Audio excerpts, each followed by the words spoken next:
ಲಚ್ಚಾಣ ಸಿದ್ಧಲಿಂಗ ಮಹಾರಾಜರು ಈ ವರ್ಷ ನಿಮ್ಮ ಗ್ರಾಮಕ್ಕೆ ಪುರಾಣ ರೂಪದಲ್ಲಿ ಬರಬೇಕಾದ್ರೆ ವಾಸಿ ಪಾಂಡುರಂಗ ತಾತನಿಗೂ ಲಚ್ಚಾಣ ಸಿದ್ಧಲಿಂಗ ಮಹಾರಾಜಿಗೂ ಅವಿನಾಭಾವ ಸಂಬಂಧಿತರು. ವಾಸಿ ಪಾಂಡುರಂಗ ತಾತನ ಸಮಾಧಿಗೆ ಲಚ್ಚಾಣ ಸಿದ್ಧಲಿಂಗ ಮಹಾರಾಜರು ಬಂದಿದ್ರು. ಪಾಂಡವದಾತ ಲಚ್ಚಾಣ ಕ್ಷೇತ್ರಕ್ಕೆ ಹೋಗಿ ಏನಪ್ಪಾ ನಾನು ದೇಹ ಬರ್ತೀನಿ, ನೀನು ನನ್ನ ಅಂತ್ಯ ಸಂಸ್ಕಾರಕ್ಕೆ ಬರಬೇಕು ಅಂತೇಳಿ ನಾಳೆ ದೇಹ ಬರ್ತಂದ್ರೆ ಇವತ್ತಿನ ದಿವಸ ಆ ಸಿದ್ಧಲಿಂಗ ಮಹಾರಾಜರ ಸ್ವಪ್ನದಲ್ಲಿ ಹೋಗಿ ಕನಸಿನಲ್ಲಿ ಹೋಗಿ ಅಂತ್ಯ ಸಂಸ್ಕಾರಕ್ಕೆ ನೀನು ಬರಬೇಕಂತ ಹೇಳಿ ಬಂದಿದ್ರು. ಅಂತ ಒಂದು ಸಿದ್ಧಲಿಂಗ ಮಹಾರಾಜರು ಅಂದು ವಾಸಿ ಪಾಂಡುರಂಗದಾತರ ಕ್ರಿಯಾ ಸಮಾಧಿಗೆ ಬಂದಾಗ ಇವತ್ತು ನಿಮ್ಮ ಗ್ರಾಮ ಎಂತ ಒಂದು ಪುಣ್ಯದ ಗ್ರಾಮ. ಎಲ್ಲೆಲ್ಲೋ ಇರ್ತಕ್ಕಂಥ ಮಹಾತ್ಮ ನಿಮ್ಮ ಗ್ರಾಮಕ್ಕೆ ಬಂದ ಪಾಲಿಟ್ಟು ಹೋಗ್ಯಾರ. ಯಾರ್ಯಾರು ಬಂದಾರ ಎಲ್ಲರೂ ಪುರಾಣ ರೂಪದಲ್ಲಿ ನಿಮ್ಮ ಊರಿಗೆ ಬಂದು ನಿಮಗೆ ದರ್ಶನವನ್ನು ಕೊಟ್ಟಾರ. ಅಂತ ಒಂದು ಪುಣ್ಯ ಮಾಡಿರ್ತಕ್ಕಂಥ ಗ್ರಾಮ, ಹಲವು ಮಂದಿ ಮಹಾತ್ಮರು ಪಾಲಿಟ್ಟಿರ್ತಕ್ಕಂಥ ಗ್ರಾಮ, ನಿಜವಾದ ಭಕ್ತರು ಇರ್ತಕ್ಕಂಥ ಗ್ರಾಮ, ನಿಜವಾದ ಪುಣ್ಯ ಭೂಮಿ. ಅದು ಎಲ್ಲಾದ್ರೂ ಐತಂದ್ರೆ ಅದು ಜುಮಲಾಪುರ ಗ್ರಾಮದಲ್ಲೇ ಐತಂತ ಮಾತು ಹೇಳ್ಬೇಕಾಗಿ. ಯಾವ ತಾಯಿ ನಾಗಮ್ಮ ಪ್ರತಿದೇವರು ತೀರಿದ ಬಳಿಕ ತನ್ನ 3 ಮಕ್ಕಳನ್ನು ಕರೆದುಕೊಂಡು ತನ್ನ ತೌರ್ಮನೆಯಾಗಿರ್ತಕ್ಕಂಥ ಬಂದರಾಳ ಗ್ರಾಮಕ್ಕೆ ಬರ್ತಾ ಇದ್ದಾಳೆ. ತೌರ್ಮನೆಗೆ ಬರ್ತಾಳೆ. ತೌರ್ಮನೆಗೆ ಬಂದಿರ್ತಕ್ಕಂಥ ನಾಗಮ್ಮ ಕೂಲಿ ಕೆಲಸಕ್ಕಾಗಿ ಒಬ್ಬರ ಹೊಲಕ್ಕೆ ಕಸ ತೆಗೆದು ಹೋಗಿರ್ತಾರೆ. ತಾಯಿಯ ಸಂಗಡ ಈ ಸಿದ್ಧಲಿಂಗೇಶ ಹೊಲಕ್ಕೆ ಬಂದಿರ್ತಾರೆ. ಹುಡುಗರೆಲ್ಲರನ್ನು ಕರೆದುಕೊಂಡು ದಂಟನ್ನು ಸುರಿದು ಒಳಗಿರ್ತಕ್ಕಂಥ ಬೆಂಡಿನಿಂದ ಒಂದು ತೇರನ್ನು ತಯಾರು ಮಾಡ್ತಾನೆ. 6 ಅಂತಸ್ತಿನ ಒಂದು ತೇರನ್ನು ತಯಾರು ಮಾಡಿ ಮಧ್ಯಾಹ್ನದ ಸಮಯ ಹೊಲಕ್ಕೆ ಕೂಲಿ ಬಂದಿರ್ತಕ್ಕಂಥ ಊಟಕ್ಕೆ ಕುಳಿತಿರೋ ಸಂದರ್ಭದಲ್ಲಿ ತಾಯಿಯಾಗಿರ್ತಕ್ಕಂಥ ನಾಗಮ್ಮ ಮಗನನ್ನು ಕರೀತಾಳೆ. ಬಾರೋ ಸಿದ್ಧ, ಊಟ ಮಾಡು. ಬಿಸಿಲಲ್ಲಿ ಯಾಕೆ ಬಂದ್ಯಪ್ಪ, ಬಾ ಊಟ ಮಾಡುವಾಗ ಸಿದ್ಧಲಿಂಗೆ ಚಿಂತಾನ. ಅವ್ವ, ನಾನು ಊಟ ಮಾಡಬೇಕಾದ್ರೆ ನಾನು ತಯಾರು ಮಾಡಿರ್ತಕ್ಕಂಥ ತೇರನ್ನೇ ಇಡಬೇಕಂತ. ತಾಯಿ ಅಂತಾಳ, ಮೊದಲು ಊಟ ಮಾಡು. ಏನು ದೊಡ್ಡ ತೇರು ಮಾಡಿಯಪ್ಪ, ಮೊದಲು ಊಟ ಮಾಡೋದಾಗ. ಇಲ್ಲ ತಾಯಿ, ಈ ತೇರನ್ನು ಎಳೆಯೋ ತನಕ ನಾನು ಊಟ ಮಾಡೋದಿಲ್ಲ.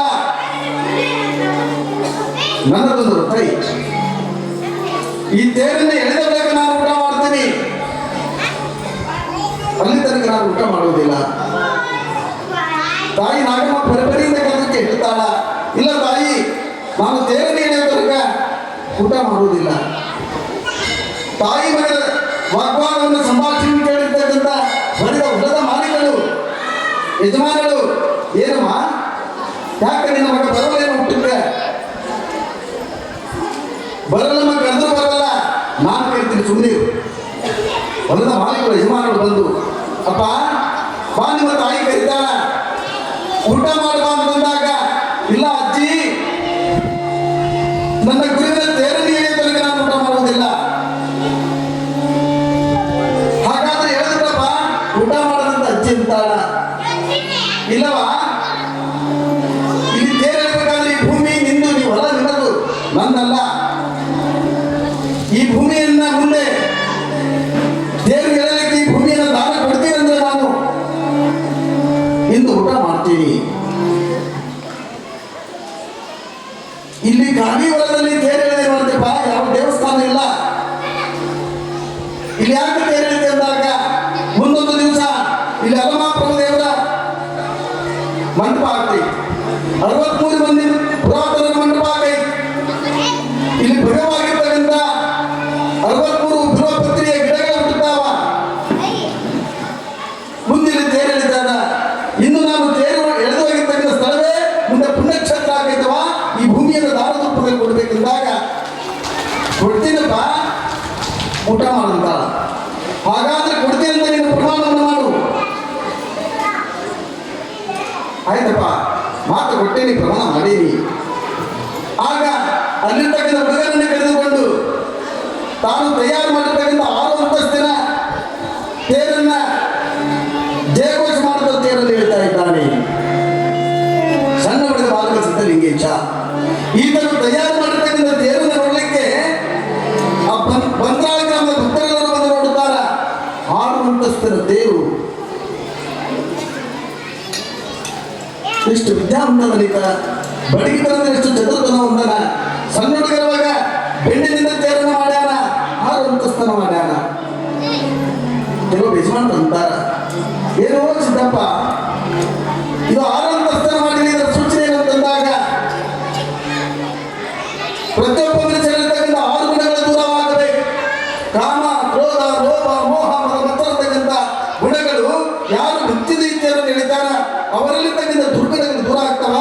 ಅದುವೇ ಇದರ ಸೂಚನೆ ಅಂತ ಹೇಳ್ತಾ ಇದ್ದಾನೆ.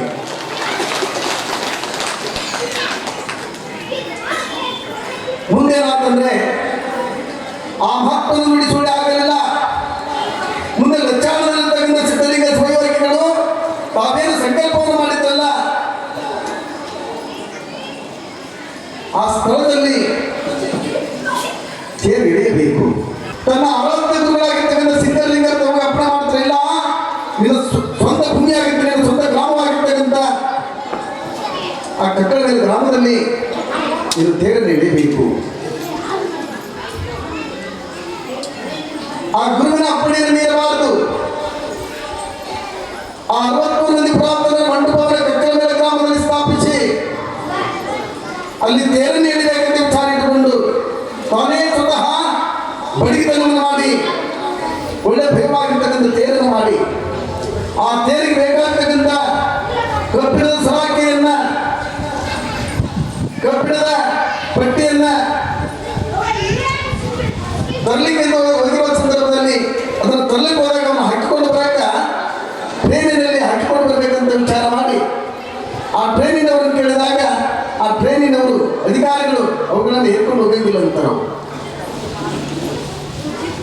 ನಾನು ಎಲ್ಲಿಗೆ ಈ ಎಂಗಲನ್ನ ಈ ತೆಪ್ಪಳನ್ನು ಹಾಕೊಂಡು ಹೋಗುತ್ತಿದ್ದ ತೀರ್ಮಾನ ಮಾಡಿದ್ದೆ ಆ ಜಾಗದಲ್ಲಿ ನಿನ್ನ ರೈಲ್ವೆ ನಿಲ್ಲಲಿ ಅಂತೇಳಿ ಅಂತ. ಮುಂದೆ ಆ ಟ್ರೈನು ಆ ಕಕ್ಕಲಮೇಲ ಗ್ರಾಮಕ್ಕೆ ಆ ತೆರತಕ್ಕಂಥ ಸ್ಥಳಕ್ಕೆ ಬಂದ ತಕ್ಷಣ ನಿಂತು ಬಿಡುತ್ತೆ. ಏನೇ ಪ್ರಯತ್ನ ಮಾಡಿದ್ರು, ಅನೇಕ ಮಂದಿ ಇಂಜಿನಿಯರನ್ನು ಕರೆಸಿ ಚೆಕ್ ಮಾಡಿಸಿದ್ರು, ಅದೇನು ಕೆಲಸ ಆಗಲಿಲ್ಲ. ಆ ರೈಲ್ವೆ ಅಧಿಕಾರಿಗೆ ದೊಡ್ಡ ಚಿಂತೆ ಆಗಲಿ. ಅವಾಗ ಒಬ್ಬ ಯಜಮಾನ ಇಲ್ಲಿ ಕುಂತಾನಲ್ಲಿದ್ದ ಯಜಮಾನ, ಇಲ್ಲ ಮಹಾತ್ಮನಾಗಿರ್ತಕ್ಕಂಥ ಸಿದ್ಧಲಿಂಗೇಶ್ವರ ಮನೆ ಹೋಗ್ರಿ, ಆತ ಹೇಳಿದ್ರೆ ನೀವು ಕೇಳ್ರಿ, ನಿಮ್ಮ ಟ್ರೈನ್ ನಿಮ್ಮ ರೈಲ್ವೆ ಚಾಲಕ ಅಂತ. ಆಗ ಆ ರೈಲ್ವೆ ಅಧಿಕಾರಿ ಬಂದು ಸಿದ್ಧಲಿಂಗ ಮಹಾರಾಜರಿಗೆ ನಮಸ್ಕಾರವನ್ನು ಮಾಡಿ, ಯಪ್ಪ ಈ ಟ್ರೈನ್ ಮುಂದೆ ಹೊರಗಡೆ ಮಾಡಿದಾಗ ನನ್ನ ತೇರಿಗೆ ಬೇಕಾಗ್ತಕ್ಕಂಥ ಕಬ್ಬಿಣವನ್ನು ಹಾಕೊಂಡ್ರೆ ನಿನ್ನ ತೇರು ನಿನ್ನ ಟ್ರೈನ್ ಮುಂದೆ ಹೋಗುತ್ತೆ ಹೋಗೋದಲ್ಲ ಅಂತ. ಆ ಕಬ್ಬಿಣವನ್ನು ಹಾಕಿಕೊಂಡು ಬಂದಾಗ ಮುಂದೆ ಆ ಟ್ರೈನು ಸಾಗ್ತಾ ಇದೆ. ಹೀಗೆ ಅನೇಕ ಲೀಲೆಗಳನ್ನು ಪವಾಡಗಳನ್ನು ಮಾಡಿದ. ಮುಂದೆ ಸಿದ್ಧಲಿಂಗೇಶನು ಆ ಬಂತನಾಳ ಗ್ರಾಮದಲ್ಲಿರ್ತಕ್ಕಂಥ ಶಂಕರಲಿಂಗ ಶಿವಯೋಗಿಯ ಮಠದಲ್ಲಿ ಸೇವೆಯನ್ನು ಮಾಡ್ತಾ ಇದ್ದಾನೆ. ಬೆಳಗಾಂ 4 ಗಂಟೆಗೆ ಎದ್ದು ಆ ಶಂಕರಲಿಂಗ ಗುರುಗಳ ಮಠದಲ್ಲಿ ರಜೆಗಳನ್ನು ಹೊಡಿತಾ ಇದ್ದ. ಆ ಸ್ಥಳವನ್ನು ಸ್ವಚ್ಛ ಮಾಡ್ತಾ ಇದ್ದ. ಸ್ನಾನವನ್ನು ಮಾಡಿ ಅಲ್ಲಿ ಪೂಜೆಯನ್ನು ಸಲ್ಲಿಸ್ತಾ ಇದ್ದ.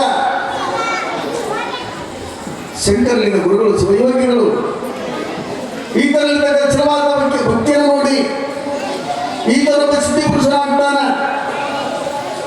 ಆತ ಹೆಂಗೆ ಸೇವಾ ಮಾಡ್ತಾ ಇದ್ದಂತಂದ್ರೆ ಶಂಕರಲಿಂಗ ಶಿವಯೋಗಿಗಳಲ್ಲಿ ಬರ್ತಾ ಇದ್ರು ಅಂತಂದ್ರೆ ಇಲ್ಲೇ ಸಾಷ್ಟಾಂಗ ಆಗಿಬಿಟ್ಟಿದ್ರು. ಗುರುಗಳು ಬಂದು ಎದ್ದೇಳಪ್ಪ ಸಿದ್ಧಲಿಂಗ ಎದ್ದೇಳನ್ನು ತರಗೆ ಅಂತ ಹೇಳ್ತಿದ್ದಿಲ್ಲ. ಒಂದು ದಿವಸ ಶಂಕರಲಿಂಗ ಶಿವಯೋಗಿಗಳು ಬರಕತ್ತ ಬರುವ ಸಂದರ್ಭದಲ್ಲಿ ಗುರುಗಳು ಬರುವುದನ್ನು ನೋಡಿ ಸಿದ್ಧಲಿಂಗ ಸಾಷ್ಟಾಂಗ ಸಾಷ್ಟಾಂಗವನ್ನು ಹಾಕಿದ. ಗುರುಗಳು ಯಾವ ಅವಸರದಲ್ಲಿ ಹೋಗಿಬಿಡ್ತಾರೆ. ಗುರುಗಳು ಹೇಳೋದಕ್ಕೆ ಹೇಳಂಗಿಲ್ಲ. 1 ತಾಸು 2 ತಾಸು 4-5 ತಾಸು ಹೋದ ಗುರುಗಳು ವಾಪಸ್ ಬರಲಿಲ್ಲ. ಯಾವ ಕಾರ್ಯ ನಿಮಿತ್ತ ಹೋಗಿದ್ರು ಅವ್ರು ಬರೋದು ತಡ ಆತು, ಬರಲಿಲ್ಲ. ಅವರು ತಿರುಗಿ ಬರುದಿನ ಎಲ್ಲಿ ಸಾಷ್ಟಾಂಗ ಹಾಕ್ಯಾನ, ನನ್ನ ಗುರುಗಳ ಅಪ್ಪಣೆ ಆಗೋ ತನಕ ಎದ್ದೇಳ ತನಕ ನಾನು ಹೇಳಬಾರ್ದಂತ ತಿಳ್ಕೊಂಡು ಅಲ್ಲೇ ಸಾಷ್ಟಾಂಗವನ್ನು ಹಾಕ್ಯಾನ. 24 ತಾಸು ಮಳೆ ಗಾಳಿ ಹುಡುಗ ಚಿಟ್ಟು ಭಯಂಕರವಾಗಿರ್ತಕ್ಕಂಥ ಮಳೆಯಾಗಿ ಆ ರಾಖಿ ಮಣ್ಣೆಲ್ಲ ಆದ ಮೇಲೆ ಬಿಟ್ಟೈತಿ. ಆದರೂ ಏನು ಸಾಷ್ಟಾಂಗ ಹಾಕಿರಲಿಲ್ಲ, ಹಾಕಿದವನು ಹೇಳಲಿಲ್ಲ. ಬೇರೆ ಕಾರ್ಯಕ್ರಮದ ನಿಮಿತ್ತ ಹೋಗಿರ್ತಕ್ಕಂಥ ಶಂಕರಲಿಂಗ ಬಂದು ಹುಡ್ತಾರ, ಅಯ್ಯೋ ಸಿದ್ಧಲಿಂಗ ಸಾಷ್ಟಾಂಗವನ್ನು ಹಾಕ್ಯಾನ, ಇವನ ಕಡೆ ನಾನು ನೋಡಲಿಲ್ಲ. ಬಂದಂತಾರ, ಏನೋ ಸಿದ್ಧಲಿಂಗ ಇಲ್ಲೇ ಸಾಷ್ಟಾಂಗ ಹಾಕ್ತಾವ, ಇಲ್ಲೇ ಇದೆಯಲ್ಲ, ಊಟ ಇಲ್ಲ ಉಪಚಾರವಿಲ್ಲ, ಹೆಂಗ ಕೈ ಮುಗಿದ ಸಾಷ್ಟಾಂಗ ಹಾಕ್ಯಾನ, ಅಲ್ಲೇ ಮಲಿಗ್ಯಾನ. ಎದ್ದೇಳು ಮಗಳ ಸಿದ್ಧಲಿಂಗ ಅಂತಂದಾಗ, ಯಪ್ಪ ನಿನ್ನ ಅಪ್ಪಣೆ ಅಂತ ಎದ್ದೇಳ್ತೀನಿ, ನಿನ್ನ ಅಪ್ಪಣೆ ಆಗ್ದ ನಾನು ಹೇಳಂಗಿಲ್ಲ ಅಂತೇಳಿ, ನಿನ್ನ ಅಪ್ಪಣೆ ಆಯ್ತು ನಾನು ಎದ್ದೇಳ್ತಾನೆ ಎದ್ದೇಳ್ತಾ ಇದ್ದಾನೆ. ಎಷ್ಟು ಮನಸ್ಸು ದೊಡ್ಡದಾಗ್ತದೆ, ಎಷ್ಟು ಕಠಿಣವಾಗಿರ್ತಕ್ಕಂಥ ತಪಸ್ಸು. ಸದ್ಗುರು ಸಿದ್ಧಲಿಂಗ ಮಹಾರಾಜರು ಕಾಯ ವಾಚ ಮನಸಾಪೂರ್ವಕವಾಗಿ ಆ ಶಂಕರಲಿಂಗೇಶ್ವರನ ಮಠದಲ್ಲಿ ಸೇವೆಯನ್ನು ಮಾಡಬೇಕಾದ್ರೆ ಒಂದು ದಿವಸ ಶಂಕರಲಿಂಗ ಸಹಯೋಗಿಗಳು ಆತನಿಗೆ ಅಪ್ಪಣೆಯನ್ನು ಮಾಡ್ತಾರೆ. ಮನುಷ್ಯನಿಗೆ ಜ್ಞಾನೋದಯ ಆಗ್ಬೇಕಾಗಿತ್ತಂದ್ರೆ ಕೋಶವನ್ನು ಓದಬೇಕಿಲ್ಲ, ದೇಶವನ್ನು ತಿರುಗಬೇಕಂತ. ಕೋಶ ಅಂದ್ರೆ ಹಿಂದೆ ಹಲವು ಮಂದಿ ಜ್ಞಾನಿಗಳು ಪ್ರಾಣವನ್ನು ಚರಿತ್ರೆಗಳನ್ನು ಬರೆದಾನ. ಜ್ಞಾನಸಿಂಧು, ಭಗವದ್ಗೀತೆ, ಅನುಭವಾಮೃತ ಇಂಥ ಒಂದು ಗ್ರಂಥಗಳನ್ನು ಓದಬೇಕಂತ ಮನುಷ್ಯನಿಗೆ ಜ್ಞಾನೋದಯ ಆಗಬೇಕಾದ್ರೆ. ಇಲ್ಲಾಂದ್ರೆ ದೇಶವನ್ನು ತಿರುಗಬೇಕಂತ, ತೀರ್ಥಯಾತ್ರೆಯನ್ನು ಮಾಡಬೇಕಂತ. ಮುಂದೆ ಶಂಕರಲಿಂಗ ಸಹಯೋಗಿಗಳು ಆ ಮಹಾತ್ಮನನ್ನು ಕರೆದು,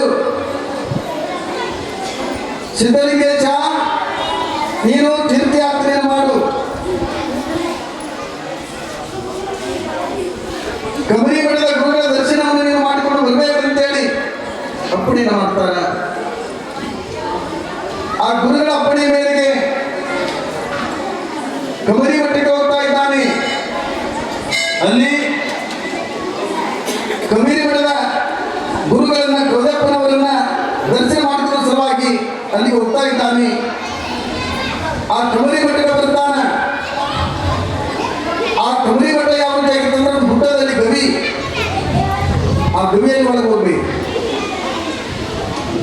ಗುರುಗಳ ಅಪ್ಪಣೆ ಆಗಿದೆ ಅಂತೇಳಿ ಆ ಕಬರಿ ಮಠಕ್ಕೆ ಬರ್ತಾ ಇದ್ದಾನೆ. ಅದೇನೈತೆ ಅಂದ್ರೆ ಜಗಜ್ಜಿನ್ನಿ ಅಂತಕ್ಕಂಥ ಗ್ರಾಮದಲ್ಲಿ ಅಲ್ಲಿ ಕೌದಪ್ಪನವ್ರ ಮಠ ಅಂತ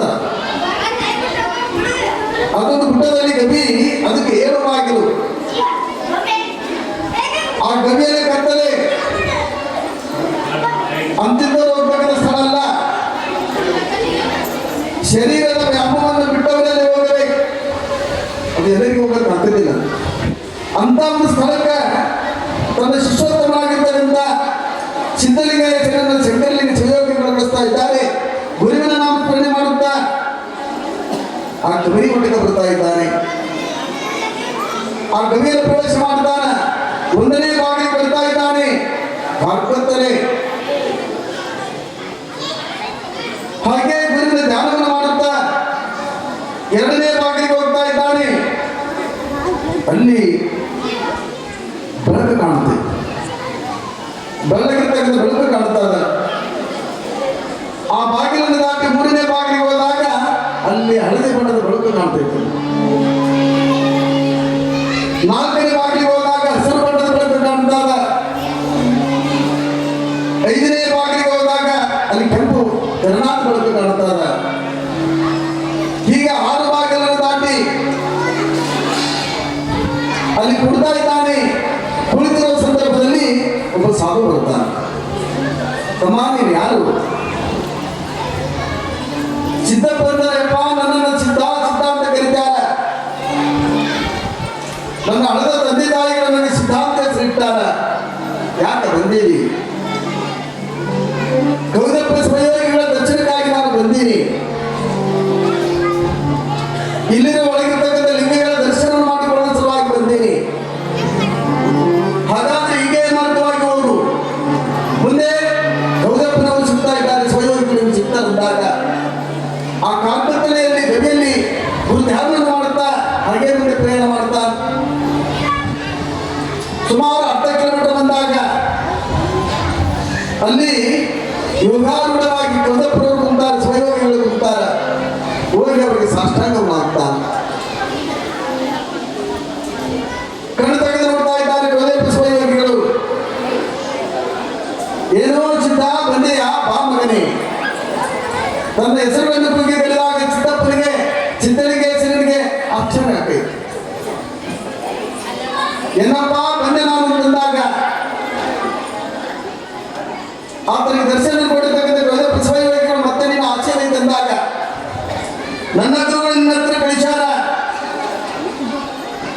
ನಿನ್ನ ಗವಿಯಲ್ಲಿರ್ತಕ್ಕಂಥ ಲಿಂಗದ ದರ್ಶನವನ್ನು ಮಾಡಿಸ್ಬೇಕಂದಾಗ ಆ ಗೌದಪ್ಪ ಸ್ವಯೋಗಿಗಳು ಆತನ ಹಾಗೆ ಮುಂದೆ ಕರೆದುಕೊಂಡು ಹೋಗಿ ಒಳಗಿರ್ತಕ್ಕಂಥ ಗವಿಯಲ್ಲಿ ಲಿಂಗವನ್ನು ತೋರಿಸ್ತಾರ. ಆ ಲಿಂಗದ ಮುಖಾಂತರ ಬೆಳಕು ತೋರ್ತಾ ಇತ್ತು. ಆ ಲಿಂಗಕ್ಕೆ ಸಾಷ್ಟಾಂಗವನ್ನು ಹಾಕಿ ಆ ಲಿಂಗವನ್ನು ಎತ್ತಿಕೊಂಡು ಆ ಗೌದಪ್ಪನ ಅಪ್ಪಣೆ ಮೇರೆಗೆ ಇಲ್ಲಿದ್ದುಕೊಂಡು ನೀನು ಸೇವಾ ಮಾಡೋದು, ಇದರ ಪೂಜೆ ಮಾಡು ಅಂತ ಹೇಳಿದಾಗ ಸ್ವಲ್ಪ ದಿನಗಳ ಪರ್ಯಂತರ ನಿಂತುಕೊಂಡು ಆ ಲಿಂಗವನ್ನು ಪೂಜೆ ಮಾಡ್ತಾ ವಾಪಸ್ ಬಂಧನ ಗ್ರಾಮಕ್ಕೆ ಬರಬೇಕಾದ್ರೆ ಅಲ್ಲಿ ಟ್ರೈನ್ ಅಂತಾರ ರೈಲು ಬರ್ತಾನ. ಆ ರೈಲ್ವೆಯಲ್ಲಿ ಪ್ರಯಾಣ ಮಾಡಬೇಕಾದಕ್ಕೆ ಇದ್ದೇನು ಟಿಕೆಟ್ ತಗೊಂಡಿಲ್ಲ. ಅಲ್ಲಿ ಚೆಕಿಂಗ್ ಆಫೀಸರ್ ಬರ್ತಾರ. ಏನೋ ನಿನ್ನ ಹತ್ರ ಟಿಕೆಟ್ ಐತೆ ತೋರ್ಸಂತ. ನನ್ನ ಹತ್ರ ಟಿಕೆಟ್ ಇಲ್ಲ ಅಂತಾನೆ. ಹಾಗಾದ್ರೆ ನಿನಗೆ ದಂಡ ಬರಿತೀವಿ, ದಂಡ ಕಟ್ಟಂತಾರ. ನನ್ನ ಹತ್ರ ಏನೂ ಇಲ್ಲ ಅಂತಾನೆ. ಹಾಗಾದ್ರೆ ಪೊಲೀಸರ ವೆಚ್ಚ ಕೊಡ್ಬೇಕು. ಆ ರೈಲ್ವೆ ಅಧಿಕಾರಿಗಳು ಅಲ್ಲಿರ್ತಕ್ಕಂಥ ಪೊಲೀಸರನ್ನ ಕರೆದು ಅವರ ವಶಕ್ಕೆ ಕೊಟ್ಟು ಆ ಪೊಲೀಸರು ಹಿಡ್ಕೊಂಡ್ಬಂದು ಈತನಲ್ಲಿ ಜೈಲಿನಲ್ಲಿ ಹಾಕ್ತಾರೆ. ಜೈಲಿನಲ್ಲಿ ಹಾಕಿ ಬೀಗ ಹಾಕ್ತಾರೆ. ಇನ್ನೇನೊಂದು 2 ತಾಸಿನ ಮೇಲೆ ಆ ಜೈಲಿನಲ್ಲಿರ್ತಕ್ಕಂಥವ್ರಿಗೂ ಕೂಡ ಊಟ ಕೊಡ್ಬೇಕಲ್ಲ. ಆ ಊಟದವನ್ನು ತೆಗೆದುಕೊಂಡು ಬಂದ ನೋಡ್ತಾರ ಆ ಜೈಲಿನಲ್ಲಿ ಸಿದ್ಧಲಿಂಗ ಇಲ್ಲ. ಗಾಬರಿ ಆಗ್ತಾರೆ. ಮತ್ತೆ ಟ್ರೈನಲ್ಲಿ ಕುಂತಿದ್ದ ಅಧಿಕಾರಿ ಚೆಕ್ ಮಾಡ್ಕೊಂತ ಬಂದಂಗೆಲ್ಲ ಮತ್ತೆ ಅವರ ಕಣ್ಣಿಗೆ ಕಾಣ್ತಾನೆ. ಈ ಡಬ್ಬಿಯಲ್ಲಿ ಕಂಡಾಗ ಮತ್ತೆ ಮುಂದಿನ ಡಬ್ಬಿಯಲ್ಲಿ ಕಾಣ್ತಾನೆ. ಆ ರೈಲ್ವೆ ಅಧಿಕಾರಿ ಗಾಬರಿ ಆಗ್ತಾನೆ. ಏನು ಮತ್ತೆ ನೀನು ತಪ್ಪಿಸ್ಕೊಂಡು ಬಂದೇನು? ನಿನಗೂ ಈ ನೌಕರಿಯಿಂದ ತಪ್ಪಿಸುವ ಕಾಲ ಬಂದೈತಿ ನಿನಗಂತಾನೆ. ನಿನಗೂ ಈ ನೌಕರಿ ತಪ್ಪಿ ಹೋಗೋ ಕಾಲ ಬಂದೈತೆ ಅಂದಾಗ ಮುಂದೆ ಆತನಿಗೆ ಯಾವುದೋ ಒಂದು ಕಾರಣದ ನಿಮಿತ್ತ ಏನೋ ತಪ್ಪು ಮಾಡಿದ್ದೇನೋ ಆತನ ನೌಕರಿ ಡಿಸ್ಮಿಸ್ ಆಗ್ತೈತೆ. ಕೆಲಸನ ಕಳ್ಕೊಂಡ. ಯಾವಾಗ ಕೆಲಸ ಕಳ್ಕೊಂಡ ಅವಾಗ ಸಿದ್ಧಲಿಂಗ ಹೆಸರು ನೆನಪಾಗೈತಿ. ಕೆಲಸ ಕಳ್ಕೊಂಡ ಮೇಲೆ ಮನ್ಯಾಗ ದುಡಿದ್ರ ಹೆಂಡತಿ ಮಕ್ಕಳು ಸರಿಯಾದ ರೀತಿಯಲ್ಲಿ ನೋಡ್ತಾರೆ. ಹೌದಿಲ್ಲ? ತಂದಾಗಲೆಲ್ಲ ಖಾಲಿ ಮುಂಡ ಟ್ಯಾಕ್ಸ್ ಅಂದ್ರೆ ಯಾರು ಸೇರಂಗಿಲ್ಲ. ಸೇರ್ತಾರೆ.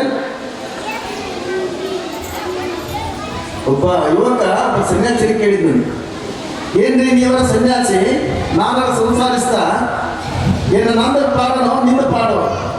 ಅದಕ್ಕೆ ಸನ್ಯಾಸಿ ಅಂತಾನ, ತಂದ್ರ ಬಂದ್ರ ನಿಂದ ಪಾಡ, ಮನೆಗ ತಂದಾಕಿರಿ ದುಡ್ದಿ ತಂದ್ರ ಬಂದ್ರ ನಿಂದ ಪಾಡ, ಅದ್ರಾಗ ಏನಾರ ತೊಂದರೆ ಬಂತಂದ್ರ ನಂದ ಪಾಡ. ದುಡಿದು ತಂದಾಕಿದೆ ಅಂದ್ರೆ ನಿನ್ನ ಚಲೋ, ದುಡಿಲಿಲ್ಲ ತಲ್ಲಿಲ್ಲ ಮನೆಲ್ಲ ಅಂತಂದ್ರೆ ನಾನೇನು ಸನ್ಯಾಸಿ ಆಗಿರಲ್ಲ, ನನ್ನ ಚಲೋ.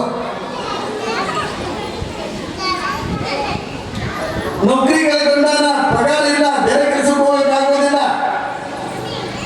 ಹೆಂಡತಿ ಮಕ್ಕಳು ಸಹಿತ ಸೇರ್ಲಿಲ್ಲ. ನಾವೆಲ್ಲ ತಿಳ್ಕೊಂಡಿವಿ ಹೆಂಡತಿ ಮಕ್ಕಳು ಬಹಳ ಜೀವನ.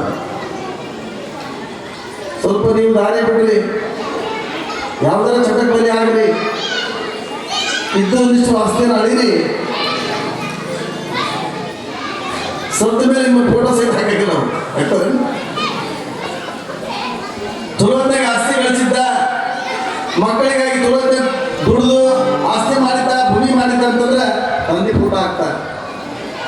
ಅವ ಏನಾರ ಹಾಳು ಮಾಡಿದ್ದ ಅಂತಂದ್ರೆ ಅವ್ರ ಮುಖ ಸಹಿತ ನೋಡ್ಬಾ ಅವೇನು ಚಲೋ ಮಾಡಿ ಮಾಡ್ಯಾರ ಅಂತಾರೆ. ಯಾವಾಗ ನೌಕರಿಯನ್ನು ಕಳ್ಕೊಂಡ, ಹೆಂಡತಿ ಮಕ್ಕಳು ಸೇರಲಿಲ್ಲ, ವಸ್ತು ಮನೆಯಲ್ಲಿ ಕಳ್ಕೊಂಡ್ರೆ ಹುಡುಕಬೇಕಲ್ಲ, ಬೇರೆ ಕಡೆ ಹುಡುಕಿ ಸಿಗ್ತೈತೆ. ಈತಾತ ಮಹಾತ್ಮದ ಆತನಿಂದ ಶಾಪ ಆಗೈತೆ ನನಗೆ, ಆತನ ಶಾಪದಿಂದ ನಮ್ಮ ನೌಕರಿ ಹೋಗೈತಿ, ಎಲ್ಲೆಲ್ಲ ಆತ ಹುಡುಕ್ಬೇಕಲ್ಲ, ಆತ ಹುಡ್ಕೊಂತ ಬರ್ತಾನ. ಹಿಂಗ ಆ ಅಧಿಕಾರಿ ಸಿದ್ಧಂಗಿರೇಶ ಹುಡುಕುತ್ತಾ ಸಾಕಾಗಿ ನೊಂದು ಬೆಂದು ಬಳಲಿ ಕೊನೆಗೆ ಒಂದು ಅಡಿಯಲ್ಲಿ ತೆಗೆದ ದೇವಸ್ಥಾನದಲ್ಲಿ ಸಾಕಾಗಿತ್ತು, ತಿರುಗಾಡಿ ಮನೆಬಿಟ್ಟ. ಊಟದಲ್ಲಿ ಉಚ್ಚಾರಿಲ್ಲ. ಅಲ್ಲೇ ಸಮೀಪದಲ್ಲಿ ಒಂದು ಹೊಳೆ ಹರಿತಾ ಇತ್ತು. ಇನ್ನೇನು ಜೀವನ ವ್ಯಾಸರಾಗಿ, ಈಗ ಆತನಿಗೆ ಜೀವನ ವ್ಯಾಸರಾಗಿ ಆತ್ಮಹತ್ಯೆ ಮಾಡಿಕೊಂಡು ಸಾಯಬೇಕಂತ ತಿಳ್ಕೊಂಡು ಅಂದು ಮಲಗ್ತಾನ. ಸಿದ್ಧಲಿಂಗೇಶ, ಇಂದು ನೀನು ನಿನ್ನನ್ನು ಹುಡುಕಿ ಸಾಕಾತು, ನನಗೆ ಇಲ್ಲಿಗೆ 15 ದಿನ ಆಯ್ತು ಇನ್ನು ಹುಡುಕದ ಸಲುವಾಗಿ. ನೀನೇನಾದ್ರೂ ನಾಳೆ ದಿವಸ ನೀನು ನನಗೆ ದರ್ಶನ ಕೊಡಲಿಲ್ಲ ಅಂತಂದ್ರೆ ನಾಳೆ ರಾತ್ರಿ ನಾನು ಆತ್ಮಹತ್ಯೆ ಮಾಡ್ಕೊಂತೇನೆ ಅಂತೇಳಿ ಮನಸ್ಸು ಗಟ್ಟಿ ಮಾಡಿದ. ತಿರುಗಿ ಮೊದಲನೇ ಇದ್ದು ದಾರಿ ಹಿಡಿದು ಹೊಂಟಾನ. ದಾರಿ ಎದುರಿಗೆ ಯಾವ ಸಿದ್ಧಲಿಂಗೇಶನ ಬಂದು ಭೇಟಿ ಆಗ್ತಾನ. ಆತನ ಧ್ಯಾನ ಮಾಡ್ಕೊಂಡು ಹೋಗ್ತಕ್ಕಂಥ ಆ ಅಧಿಕಾರಿಗೆ ಸಿದ್ಧಲಿಂಗೇಶ ಬಂದು ದರ್ಶನವನ್ನು ಕೊಡ್ತಾನ. ಯಾವಾಗ ದರ್ಶನವನ್ನು ಕೊಟ್ಟ ಅವ್ನಿಗೆ ಇಷ್ಟು ಖುಷಿ ಆಗ್ತೈತಿ. ಯಪ್ಪ, ನಿನ್ನ ಸಲುವಾಗಿ ತಿಂಗಳ ಮೆಟ್ಟ ಹುಡುಕಿದೆ, ಇವತ್ತು ನನ್ನ ಪಾಲಿಗೆ ನಿನ್ನೆ ಸಿಕ್ಕಿ. ತಪ್ಪಾಯ್ತು ತಂದೆ, ನಾನು ಮಾಡಿದ್ದು ಬಹಳ ತಪ್ಪಾಯ್ತು, ನನ್ನ ನೌಕರಿ ಕಳೆದು ಹೋಗೈತಿ, ಅಧಿಕಾರದವರು ನನ್ನ ನೌಕರಿಯಿಂದ ತೆಗೆದುಹಾಕ್ಯಾರ, ದುಡಿಲಾದ ವ್ಯಕ್ತಿ ಆಗಿನಿ, ಹೆಂಡತಿ ಮಕ್ಕಳು ಸಹಿತ ನಾನು ಸೇರುವುದು, ನನ್ನ ನೌಕರಿ ಸಿಗಂಗ ಮಾಡು. ಆ ಸಿದ್ಧಲಿಂಗೇಶ ಹತ್ರ ದೇವರಾಸ್ತಿ, ಏನು ಚಿಂತೆ ಮಾಡಬೇಡ, ನಿನ್ನ ನೌಕರಿ ನಿನ್ನ ಮನೆಗೆ ಹೋಗೋದ್ರಾಗ ಆರ್ಡರ್ ತೆಗೆದುಕೊಂತ ಆಶೀರ್ವಾದ ಮಾಡ್ತಾನೆ. ಯಾವಾಗ ಅಧಿಕಾರಿ ಮನೆಗೆ ಹೋಗೋದ್ರೊಳಗಾಗಿ ಆತ ನಿರಾಪರಾಧಿ ಅಂತೇಳಿ ಕೋರ್ಟಿನಲ್ಲಿ ತೀರ್ಪಾಗಿ ಮತ್ತೆ ಆತನಿಗೆ ಸರ್ಕಾರದ ವತಿಯಿಂದ ಆ ನೌಕರಿ ಆರ್ಡರ್ ಬರ್ತೈತೆ ಮನೆಗೆ. ಸದ್ಗುರು ಸಿದ್ಧಲಿಂಗ ಮಹಾರಾಜ ತಂದೆ ತಾಯಿಗೆ ವ್ಯಾಸರಾಗಲಿಲ್ಲ, ಊರಾಗಿರ್ತಕ್ಕಂಥ ಮಂದಿಗೆ ವ್ಯಾಸರಾಗಲಿಲ್ಲ, ಗುರುಗಳಿಗೆ ವ್ಯಾಸರಾಗಲಿಲ್ಲ. ಆತನ ರೀತಿನೇ ಬೇರೆ ಆಗಿತ್ತು. ಲೌಕಿಕ ವಿಚಾರಗಳು ಆತನ ಮನಸ್ಸಿನಲ್ಲಿ, ಮನಸ್ಸಿನಲ್ಲಿ ಬರಲಿಲ್ಲ. ಯಾರಾದ ಏನಾರ ಕೊಟ್ಟ, ಒಂದಿಷ್ಟು ಏನಾದ್ರೂ ಕಾಣಿಕೆ ಕೊಟ್ಟ ಅಂತಂದ್ರೆ ತನ್ನ ಜೇಬಿನಲ್ಲಿ ಹಾಕೊಳ್ಳಿಲ್ಲ. ಅದನ್ನು ತಗೊಂಡು ಅನಾಥರಿಗೆ, ದಿಕ್ಕಿಲ್ಲದವರಿಗೆ, ವಯೋವೃದ್ಧರಿಗೆ ಕೊಟ್ಟು ಬಿಡ್ತಿದ್ದ. ಹೊನ್ನು ಹೆಣ್ಣು ಮಣ್ಣಿನ ಮೇಲೆ ಆಸೆ ಇರಲಿಲ್ಲ. ಮುಂದೆ ತಾಯಿ ನಾಗಮ್ಮ ಈತನ ರೀತಿಯನ್ನು ನೋಡಿ, ಈತನ ವಸ್ತ್ರವನ್ನು ನೋಡಿ, ಯಾಕೋ ನನ್ನ ಮಗ ಊಟಕ್ಕೆ ಕರೆದ್ರೆ ಬಂದು ಊಟ ಮಾಡ್ತಾನ, ಕರಿಲಾರ್ದ ಊಟಕ್ಕೆ ಹೋಗ್ತಿದ್ದಿಲ್ಲ. ಅದು ಒಂದು ಸಲ ಆಗಿ 2 ಸಲ ಆಗಿ ಹಿಂಗ ಆತನ ಮನಸ್ಸು ಗಟ್ಟಿಯಾಗಿ ಬಿಟ್ಟಿತ್ತು. ತಾಯಿ ಒಂದು ಚಿಂತೆ, ನನ್ನ ಮಗ ಲೌಕಿಕ ವಿಚಾರಗಳಂತ ಮನಸ್ಸು ಮಾಡುವಲ್ಲ, ಎಲ್ಲಿ ನನ್ನ ಮಗ ಸನ್ಯಾಸಿ ಹಾಕೇನು? ತಾಯಿ ಒಂದು ಚಿಂತೆ, ಹೆಂಗಾರ ಮಾಡಿ ನನ್ನ ಮಗನಿಗೆ ಮದುವೆ ಮಾಡ್ಬೇಕು. ತನ್ನ ಅಣ್ಣನಾಗಿರ್ತಕ್ಕಂಥ ಭೀಮಪ್ಪನ ಕರ್ಕೊಂಡ್ಬಂದು ಮಗನಿಗೆ ಅಂತಾಳ, ಸಿದ್ದಪ್ಪನಿಗೆ ಅಂತಾಳ, ಸಿದ್ಧಲಿಂಗೇಶ, ವಯಸ್ಸಿಗೆ ಬಂದೇವ, ನಿನಗೆ 22-23 ವರ್ಷ ವಯಸ್ಸು, ನೀನು ಮದುವೆ ಮಾಡಿಕೋ, ಲಗ್ನ ಮಾಡಿಕೋ. ಸಿದ್ಧಲಿಂಗೇಶ ಅಂತಾನ, ಅವ್ವ ಸಂಸಾರದಲ್ಲಿ ಸುಖ ಇಲ್ಲ ಅಂತೇಳಿ ಬುದ್ಧ ಮಧ್ಯರಾತ್ರಿಯಲ್ಲಿ ಎದ್ದು ಬಂದ. ಈ ಸಂಸಾರದಲ್ಲಿ ಏನು ಸುಖ ಇಲ್ಲ, ನನ್ನ ಗುರಿನೇ ಬೇರೆ ಐತಿ, ನಾನು ಮದುವೆ ಆಗ್ಲಿಕ್ಕೆ ಒಳ್ಳೆ ಅಂತ. ಈಗ ಮಕ್ಕಳಿಗೆ ಮದುವೆ ಮಾಡ್ತಾರೆ ಒಳ್ಳೆ ಅಂತವೇ.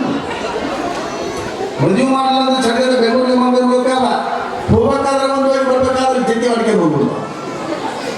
ಹೌದಿಲ್ಲ? ಮದುವೆ ಮಾಡ್ತಿದ್ರೆ ಮದುವೆ ಮಾಡ್ಕೊಳ್ಳಲಿಕ್ಕೆ ಒಳ್ಳೆ ಅಂತ. ಎಲ್ಲರೂ ಬರೀ ಬುದ್ಧಿ ಮಾತು ಹೇಳಿದ್ರು, ಯಾರು ಮಾತನ್ನು ಕೇಳಲಿಲ್ಲ. ಕೊನೆಗೆ ತಾಯಿ ಆಗಿರ್ತೇನೆ ಅಂತ ನಾಗಮನಿಗೆ ಚಿಂತೆ ಆಯ್ತು. ಸಣ್ಣ ಮಗನಿಗೆ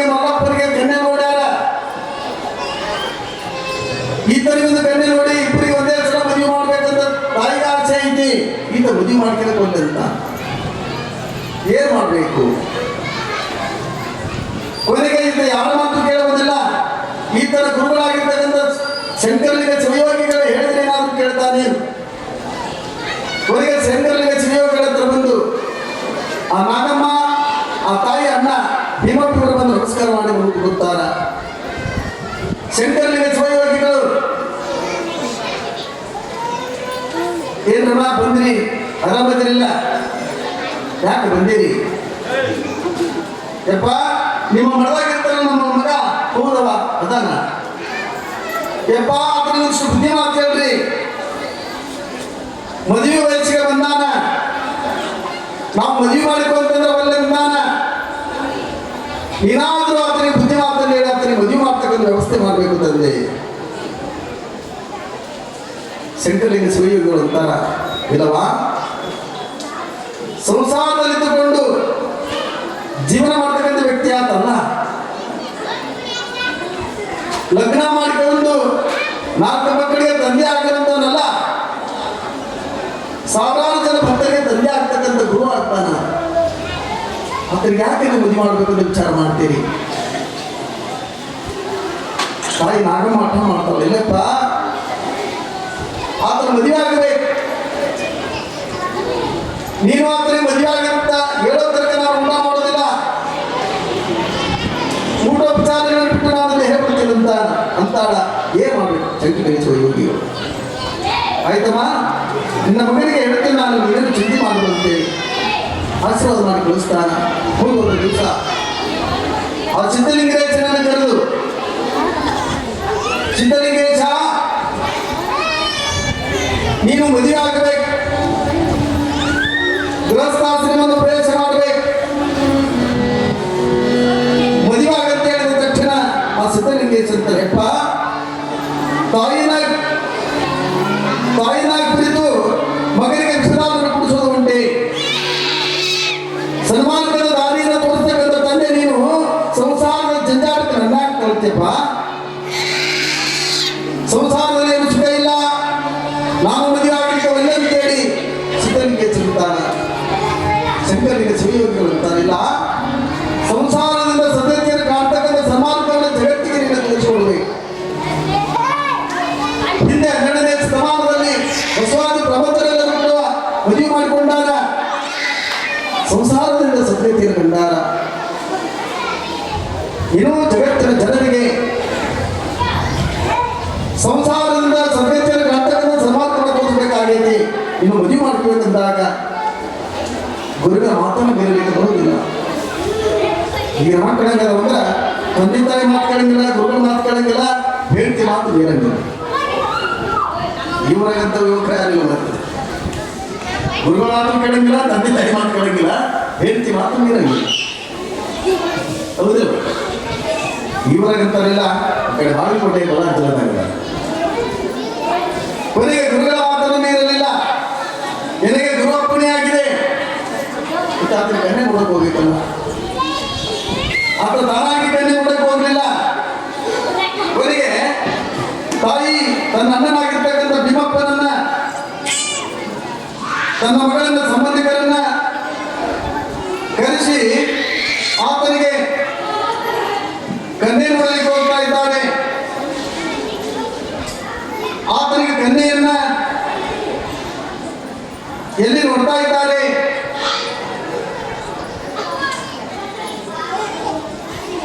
ಆತನಿಗೆ ಕನ್ಯೆಯನ್ನು ಎಲ್ಲಿ ನೋಡಿದ್ದಾರೆ ಅನ್ನೋದನ್ನ ನಮ್ಮ ಗವಾಯಿಗಳವರು